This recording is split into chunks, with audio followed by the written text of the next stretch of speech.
আসসালামু আলাইকুম। জানিয়ে দিচ্ছি বাংলাদেশের হাতে পাওয়া সর্বশেষ গুরুত্বপূর্ণ আপডেট সংবাদ। শুরুতেই জানিয়ে দিচ্ছি সংবাদ শিরোনাম। নির্বাচনী প্রচারের শুরুতেই উত্তাপ বিএনপি জামায়াত মুখোমুখি সংঘর্ষ। যারা অন্যায় করেনি তাদের শাস্তি হতে দেব না, আওয়ামী লীগের কর্মীদের উদ্দেশ্যে বললেন ফখরুল। এবং নির্বাচনী জনসভায় জামায়াতের আমির বললেন, আমাদের কোনো কার্ড নেই, আপনারাই আমাদের কার্ড। এবারে বিস্তারিত।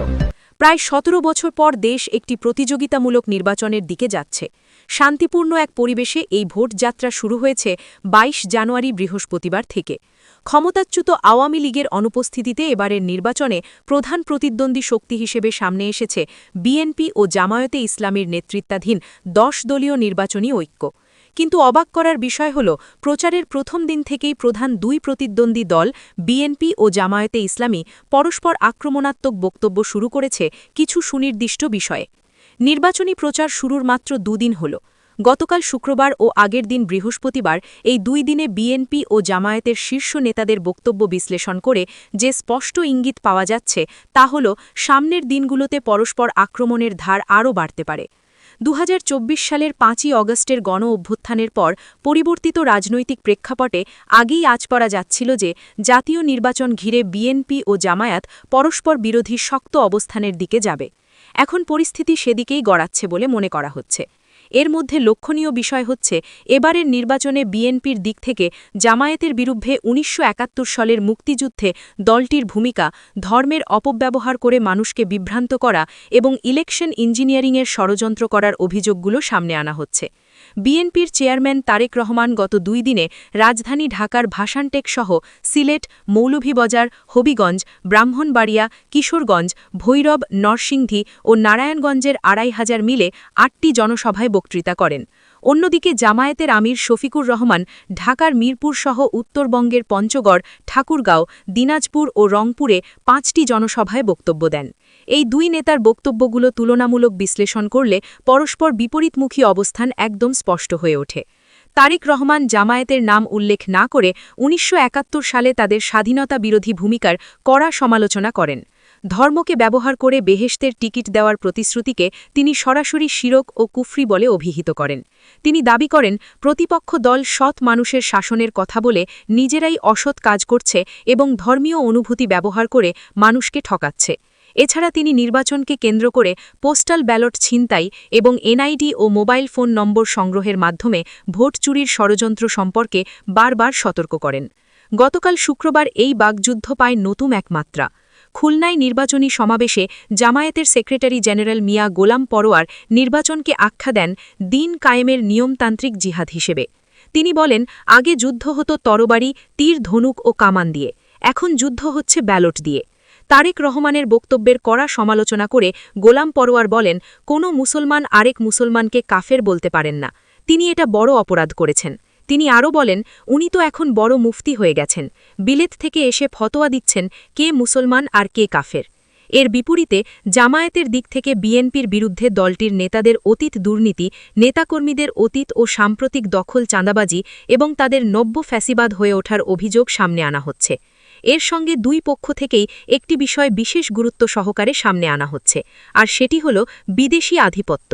বিএনপির দিক থেকে জামায়াতকে লক্ষ্য করে বলা হচ্ছে পিন্ডি অর্থাৎ পাকিস্তান, আর জামায়াতের দিক থেকে বিএনপির বিরুদ্ধে দিল্লির আধিপত্যবাদ চাপানোর চেষ্টা হচ্ছে বলে অভিযোগ তোলা হচ্ছে। সব মিলিয়ে এবার ভোটের মাঠে পরস্পর প্রতিদ্বন্দ্বিতার পাশাপাশি নতুন এক মুখোমুখি লড়াই স্পষ্ট হয়ে উঠেছে। মুক্তিযুদ্ধ, বিদেশি আধিপত্য, ধর্মের ব্যবহার, দুর্নীতি, চাঁদাবাজি এবং নব্য ফ্যাসিবাদ, এই কয়েকটি ইস্যু ঘিরে ভোটের মাঠে এখন পুরোদমে শুরু হয়েছে দুই পক্ষের এই উত্তপ্ত বাকযুদ্ধ। ঠাকুরগাঁও এক আসনে বিএনপির প্রার্থী ও দলের মহাসচিব মির্জা ফখরুল ইসলাম আলমগীর আজ এক নির্বাচনী জনসভায় জনগণকে প্রশ্ন রাখেন, গত ১৫ বছর আপনারা ভোট দিতে পেরেছেন? ভোট দিতে পারেননি, সে সময় আগের রাতেই ভোট হয়ে যেত, কিন্তু এখন একটা সুযোগ এসেছে। আজ শুক্রবার দুপুরে ঢাকা থেকে ঠাকুরগাঁও এসে বিকেলেই সদর উপজেলার শোলটিহুরি বাজারে নির্বাচনী গণসংযোগের মাধ্যমে প্রচারণা শুরু করেন মির্জা ফখরুল। এ সময় গত ১৫ দশকের রাজনৈতিক প্রেক্ষাপট তুলে ধরে তিনি বলেন, আমাদের হাসিনা আপা চলে গেছেন ভারতে। তিনি ভারতে গেছেন, ভালো করেছেন, কিন্তু এলাকার সমর্থক কর্মীদের বিপদে ফেলে গেছেন কেন? তবে আতঙ্কিত না হওয়ার আহ্বান জানিয়ে তিনি স্পষ্ট করে বলেন, আমরা কর্মী সমর্থকদের জানাতে চাই, আপনারা বিপদে পড়বেন না, আমরা আছি আপনাদের পাশে। যারা অন্যায় করেনি তাদের কোনো শাস্তি হতে দেব না, তবে যারা অন্যায় করেছে তাদের শাস্তি হবেই। এলাকাবাসীর উদ্দেশ্যে মির্জা ফখরুল আবেগঘন কণ্ঠে বলেন, আমি কিন্তু আপনাদেরই ছেলে, আপনাদেরই ভাই। এই এলাকা থেকে নির্বাচন করে আমি কখনো জিতেছি, কখনো হেরেছি, কিন্তু যখন হেরেছি তখনও আপনাদের ছেলে যায়নি।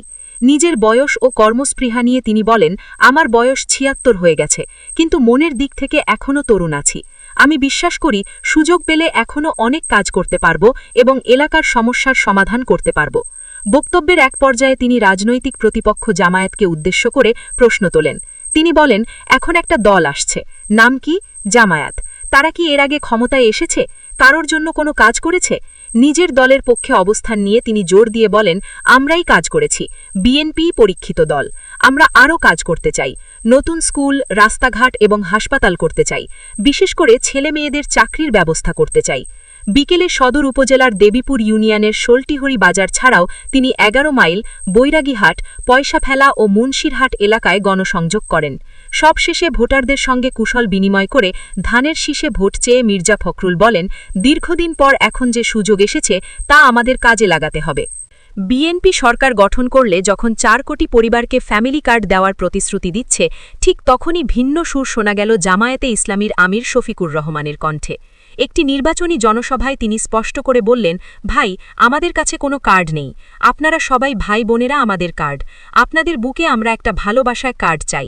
তিনি আরও যোগ করেন, জনগণের সমর্থন, দোয়া আর ভালোবাসা দিয়েই আগামী দিনে বেকারমুক্ত এবং দায়দয়ামুক্ত এক নতুন বাংলাদেশ গড়তে চান তারা।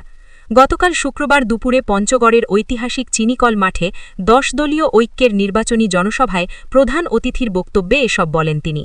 ত্রয়োদশ জাতীয় নির্বাচন প্রচারণার দ্বিতীয় দিনে শুধু পঞ্চগড়েই নয়, বিকেলে দিনাজপুর ও ঠাকুরগাঁও এবং সন্ধ্যায় রংপুরের জনসভাতেও ব্যস্ত সময় পার করেন জামায়াতের আমির। দিনাজপুরের গোড় এ শহীদ বড় ময়দানে দাঁড়িয়ে তিনি সব রাজনৈতিক দলকে বিশেষ আহ্বান জানান। তিনি বলেন, বড় উচ্চ মূল্যে কেনা আজকের এই দেশ বাংলাদেশ, তাই জুলাই অভ্যুত্থানের শহীদদের প্রতি সম্মান দেখিয়ে আগামী নির্বাচনে কেউ সন্ত্রাস করবেন না, নির্বাচন প্রক্রিয়ায় কেউ ইঞ্জিনিয়ারিংয়ের চেষ্টা করবেন না। একই সাথে প্রশাসনের উদ্দেশ্যেও তিনি সতর্ক বার্তা দেন, দেশের ভবিষ্যৎ বিবেচনা করে দায়িত্ব যেন নিরপেক্ষভাবে পালন করা হয় এবং কারও পক্ষ না নেওয়া হয়। সফরের অংশ হিসেবে আজ শনিবার সকালে জামায়াতের আমির জুলাই গণ অভ্যুত্থানের প্রথম শহীদ ও বেগম রোকেয়া বিশ্ববিদ্যালয়ের ছাত্র আবু সাঈদের কবর জিয়ারত করবেন।